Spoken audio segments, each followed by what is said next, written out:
ঝগড়া লাগতো সব জিনিস নিয়ে ঝামেলা। আওয়াজ দিয়ে বলেন। কথা কথা কো। আপনার সাথে কয়জন জড়িত ছিল? তাদের বাসা কোথায়? তাদের পাশে তাদের সাথে আপনার সম্পর্ক কি? গুলিস্তান হ্যাঁ? কথা হচ্ছে বলিস্তান না বাড়ি তাদের না সাথে বাড়ি। আপনার সম্পর্ক কি? যে ছেলেরা মারছে কামরুলকে, তাদের সাথে আপনার সম্পর্ক কি? তাদের সাথে ফ্রেন্ডলি প্রথম ফ্রেন্ডলি আলোচনা হয় তারপর কি রিলেশনশিপে গেছে? তারপর আস্তে আস্তে জড়ে এগুলো নাকি প্রেমের সম্পর্ক ধরে গেছিল।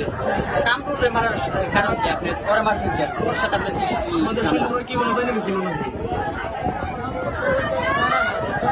একটু সরে বলেন। আগে কথা হয়েছে তখন পাশে আছে পাশে ছিল অনেকবার বলছি যে আমাদের যেহেতু বনিবনা হয় না তখন আলাদা হয়ে যায় পরে বলে যে আমি আলাদা হইব না পরে থেকে কিছু